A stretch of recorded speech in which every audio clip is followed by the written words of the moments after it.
பண்பு. இந்த அடிமை பண்பு நமக்கு வளரணும்னா நாம் நம்மக்கிட்ட இருக்க அகந்தையை சுவாமி கிட்ட ஒப்படைக்கணும்.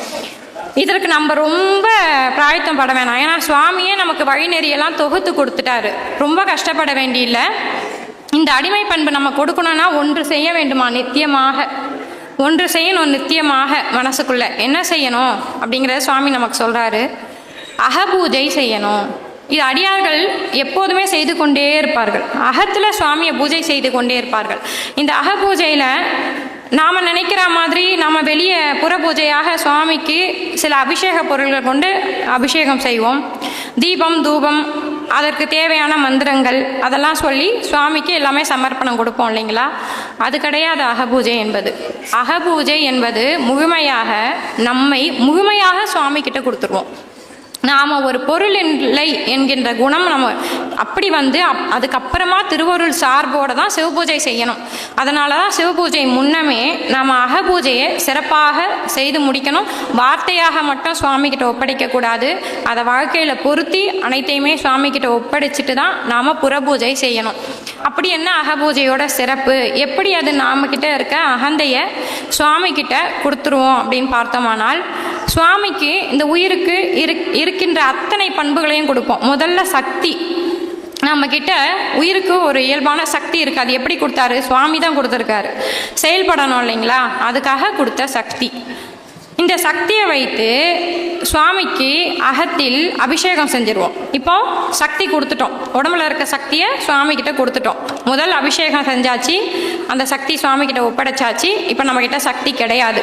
உயிருக்கு இருக்கின்ற சக்தி நம்மக்கிட்ட கிடையாது.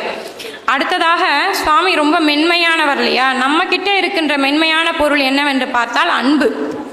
அந்த அன்பு வைத்து சுவாமியை ஒற்றி எடுப்போம். சுவாமியை துடைக்கணும்னு சொல்லக்கூடாது. சுவாமி ரொம்ப மென்மையானவர், மேன்மையானவர். அதனால் அவரை ஒற்றி எடுப்போம். நம்ம அன்பால் ஒற்றி எடுப்போம். இப்போ இரண்டாவது குணமும் சுவாமிகிட்ட கொடுத்துட்றோம். இந்த உயிருக்கு இருக்கின்ற அன்பு நிலையும் சுவாமிகிட்ட ஒப்படைச்சிடுறோம். அதற்கப்புறமா நமக்கு இருக்கின்றது வைராகியம். இந்த வைராகியம் ரொம்ப நல்ல குணங்க. இது நம்மக்கிட்ட இருக்கணும். எப்படி இருக்கணும்னு பார்த்தீங்கன்னா, நம்ம பதியை சென்று அடைகின்ற வழிநிலை, அந்த படிநிலையில் தான் நமக்கு வைராகியம் இருக்க வேண்டும். இந்த உலகியல் சார்ந்த குணங்களில் நமக்கு வைராகியம் எப்போதுமே பொருந்தாது. அது நமக்கு சுவாமி படிநிலையில் கூட்டி போகாது.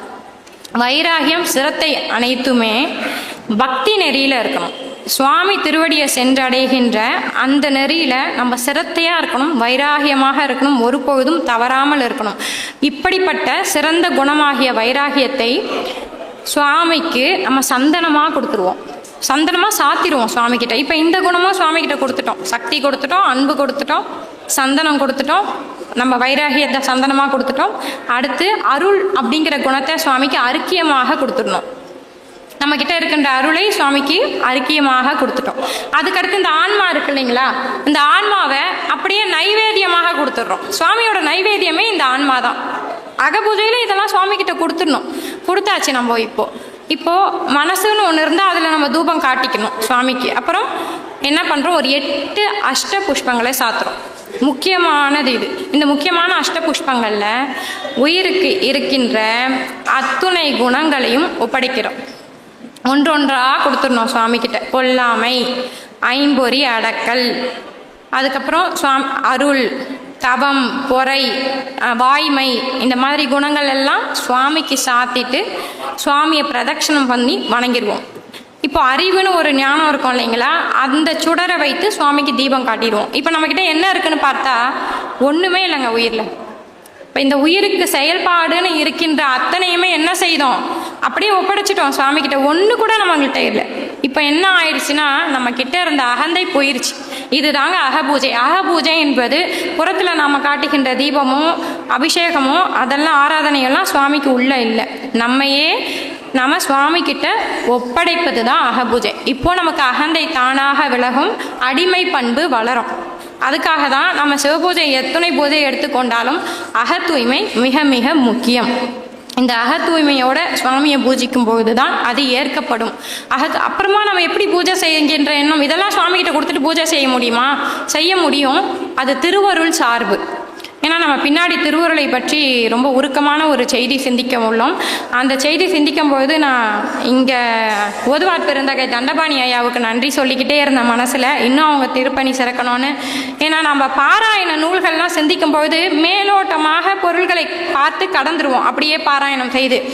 இவர்கள் எனக்கு இந்த தலைப்பு கொடுத்தது எனக்கு ஏதோ சுவாமியே கொடுத்து உணர்ந்து சிந்திக்கணும் அப்படின்னு எனக்கு கொடுத்த மாதிரி ஒரு உணர்வு அடிக்கடி. அதனால் மனதுக்குள்ளே அடிக்கடி அடியேன்னு நன்றி சொல்லிக்கிட்டே இருந்தேன் ஓதுவார் பெருந்தகை ஐயாவுக்கு. இப்போவும் நான் அதை குறித்து நன்றி சொல்லிக்கிறேன். ஏன்னா அவ்வளவு திருவருள் சார்பு, அவ்வளவு திருவருள் செயலை நான் உணர்ந்தேன். நம்ம சைவம் சார்ந்த அன்பர்களுக்கு மிக மிக முக்கியமான குறிப்பு இந்த பாடல்களில் இருக்குது.